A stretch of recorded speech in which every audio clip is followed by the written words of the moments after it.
Hi everyone, and welcome back to another TFT Masterclass. I'm Upsetmax, and set 13 has arrived. Today we'll be talking about 5 easy comps that you can play on PBE to help you learn the units, augments, and new set mechanic anomalies. So the 5 comps we're going to be talking about today are all going to be standard comps, and none of them will be reroll. Emissary, Ambessa, Corki, Chem-baron Silco, Sniper Twitch, Visionary Heimerdinger, and Scrap Corki Echo will be the 5 that we'll be talking about today to help you learn about the new sets. At the very end, we'll do a recap and a Q&A for those who are watching this live in the Training Grounds voice channel. Okay, so let's start off with Emissary and Ambessa Corki. So pretty strong attack damage, physical damage, 4 cost centric level 8 board. You're going to be level 8 normally on 4-2. And the thing with Emissary is you need to play either 1 or 4 of these Emissaries in order to activate this trait. So that's Ambessa, Nami, Tristana, and Garen. If you played a long time ago, this is similar to the ninja traits. So you need to make sure you're either only playing 1 or 4. This means that when you're leveling and rolling on 4-2, you want to roll until you hit at least all 4 emissaries, so then you can play this board. You're also going to roll for at least 1 Corki, so then you have an item holder, and then this is what your final board is going to look like, at least on level 8. Ambessa is going to be Bloodthirster +2, some combination of Titans, Sterix, or QS, depending on what items you have. Really good artifacts on her are going to be Death Defiance and the new changed Hull Crusher, which is quite similar to Titans. And then Corki Bis is going to be Last Whisper, Infinity Edge +1. This +1 will be some sort of damage amp normally, so either a Giant Slayer, Guard Breaker, Death Blade, but also a Hand of Justice is fine as well. Make sure you put your tank items on Garen if you have any. If not, then just scrap a component on Gangplank since this is already 6 items, and then you're on your way to level 9. Level 9 board is going to be a little bit different. We're now going to play the Echo and the Scar over the Gangplank. This way, this really allows us to cap out, and we also have another carry, at least a magic damage carry of Echo in the front line. Best of all augments to take along with this composition, although not optimized yet because of stats. Here are still some very good ones. So Piercing Lotus will allow you to crit and also will allow you to not need to build any Shred or Sunder. Band of Thieves, we have a lot of carries in this composition. If you take all that Shimmers, you could definitely go along this line and then have Collector on Corki. This will take care of his third item, so it'll be Collector, Infinity Edge, and Last Whisper. Immovable Object, Spear's Will gives you a sword, attack damage, and also starting mana. That's exactly what we want. Sword Overflow gives you 5 swords and attack speed for every sword that a unit is holding. So this is a very sword like heavy composition, like sword here, sword here, sword here. We can even have sword as this last one as well. So sword is definitely going to be your best friend in this comp. And then 3 really good just generic augments to go along with almost every level 8 composition: Inspiring Epitaph, Slamming, Slamming Plus, Epic, Epic Plus, and then the new Support Mining or Support Mining Plus that will allow you to get a support anvil after your training dummy has died enough times. Definitely give a try for this composition. Make sure you put your tank items, especially any HP items, onto your Garen. And then just some mana items on your Scar. At least he casts once, get some CC going, and then you'll be good to go. So moving on to our next composition here, playing around Silco. So Silco is now back. He is a Chem-baron and Dominator. You want to be playing Chem-barons from a Lost Streak and then getting that extra Shimmer. So you want to go for at least 200 to 300 Shimmer cash out in order to get the really good ones. And remember, once you get to a loss streak of at least 3, then you'll be getting more Shimmer per loss. So Silco Abyss is just going to be Shojin plus Snatchers. Your third item is either going to be a Chem-baron contraband if you get one of these, or it's just going to be a second Shojin. The reason why is he is 80 mana and also he is a Dominator. Dominators, when they cast, they'll essentially gain extra AP. This is kind of comparable to the current set 12's Incanters.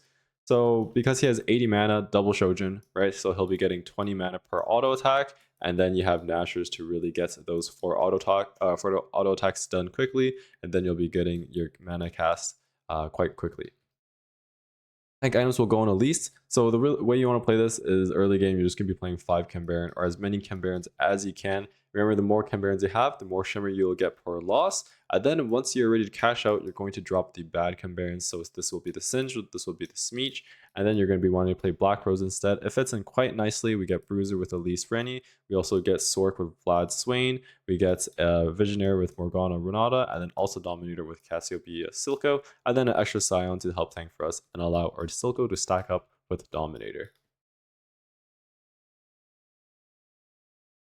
Here's how you're going to cap with your board. Playing LeBlanc on level 9 is going to be your best bet, getting 5 out of 5 Black Rose, and now this Scion will actually revive on full health. And then you have also another AP backliner to carry some items for you. That's a lot of augments, either Chem-baron +1 or Black Rose +1. Both of these are very, very good. Tiniest Titan, because we want to be trying to get as much Shimmer stacks and Lost Streak as possible. In this case, you're probably going to be able to get to at least like 4 Shimmer stacks, and then get an insta-win from there. Upper Mobility, kind of same thing as Tiniest Titans. Wand Overflow, this is going to be a magic damage composition. We can use infinite rods in this composition. Movable Object, and also Forbidden Magic are Black Rose augments. So definitely give this composition a try if you have at least 3 Chem-barons early, or maybe you have 2 or 1 and you get the Chem-baron Crester Crown. Super strong, and also it's a ton of fun to play. So if you like what you're seeing so far, make sure to check out my socials. We have a couple here. We have a free coaching Discord in the description and pinned comments. In this Discord, I include all the meta boards with positioning, items, descriptions, just essentially how to play them and what you should be playing. Make sure you follow me on Twitch. It's just Upsetmax _. If you search up Upsetmax, I will show up. Any of these, you can ask any TFT question whenever you want. I'm happy to respond. And then very lastly, I will be competing at the 2024 Macau Open at the end of the year. So if you're interested in helping me out with that, that'd be greatly appreciated. And all of these are in the links in the description and the pinned comments. Moving on to another composition, Sniper Twitch here is going to be another lovely composition. You're going to go, it's on level 8 on 4-2 and then roll down for this board. So Twitch best in slot, you definitely need a Rage Blade. A lot of Twitch's damage comes from his auto attacks, so his ability does not have an actual like burst to it. It just enhances his auto attacks for the next 8 seconds, which means that you don't want to be building Infinity Edge on him. And then your next 2 items are going to be some sort of just pure AD, because he doesn't have any bonus AD yet, and then also Last Whisper. Even a second Rage Blade or a Runons is fine as well. Mundo Abyss is going to be Warmogs plus Gargoyle, so Mundo scales extremely well with the HP, and he also doesn't have any resistances from his experiments or his dominator, so that is why Gargoyles is super good. And then your last item can be a Crown Guard, Helm, Redemption. All of these are fine, and you want to be linking these two, so find wherever your experiments slots are, and then make sure that your Dr. Mundo and your Twitch are on the same slots. Technically, these don't synergize that well. It's more so you just want the HP on both of them, and also the new one doesn't do anything. This is how you're going to cap out your board. So we're eventually going to play the Jace. We're also going to be playing Caitlyn over Zeri, and that'll give us 2 Enforcer with the Caitlyn Maddie and give us another duo carry in the backline. Caitlyn, she just wants to hold like Infinity Edge, Red Buff. Both of these are fine, and she already has enough damage amp from 4 Sniper and 2 Enforcer. Augments here, Sniper +1 will allow you to play 6 Sniper, Sniper's Nest for snipers. Pumping up is very good, 1, 2, and 3. So technically, I think pumping up 1 is the best. Pumping up 2 and pumping up 3 are still playable. Void Swarm, because this is kind of a stall composition with a Rage Blade, getting the ZZ Rods and the little bugs tanking for us is going to be very, very good. Same idea with a movable object here. One extra augment that I include in here, Clockwork Accelerator. Attack speed is the name of the game for snipers, so being able to increase your attack speed every couple of seconds is going to be extremely good for this composition. Regarding Jace, depending if you have a TG or whatever items you have, I actually favor frontline Jace a little bit more because we're kind of a stall composition. So I want to put this Hex Gate or Hex Portal in the front line, let it die, let Jace revive it, and it's just a lot of frontline for us and stall. Moving on to one of our final compositions of the day here, we have Visionary Heimerdinger. This is another level 8 board. You're going to be rolling for this on 4-2. Now the Heimerdinger Abyss is going to be blue buff for sure. Blue buff, Nashers +1. Your last one is just going to be a generic AP item, so either a Rabadon's Death Cap, a Morello, because his ability is able to spread the Morello effect extremely well. Jewel Gauntlet and Archangel are also very good items. One thing you need to note is keep an eye out for the 3 Academy items. Sometimes this is a Nasher, sometimes this is a JG. I don't know the full list, but you need to keep an eye out for what this item is. This will really allow you to manage your item economy a little bit better, and you definitely want to be putting these Academy sponsored items on your actual Academy units for bonus HP and damage amp. Regarding tanks, putting your tank items on the Elise here. Elise's magic tank. She is actually not that tanky. She is the 4-cost CC unit of the set. So Protector's Vow allows you to cast very early. Some sort of Shred because we're full AP. If you have a ship that's actually a little bit better, it's more consistent and Elise might die early. And then some sort of AP magic tank item to allow Elise to cast a little bit faster and stay alive a little bit longer. You want to make sure that your Scion is getting hit first, but this positioning is normally fine.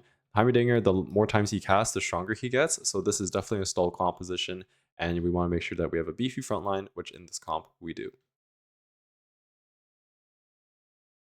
So this is how you're going to cap out. You're also going to play Jace and Malzahar. Get that 5 Academy in along with Ezreal, and you could drop the Black Roses. So this is going to be your Vladimir and your Morgana. Malzahar is just better units. And then once we get 5 Academy in, more HP, more damage amp, and more items to go around for our better unit quality now.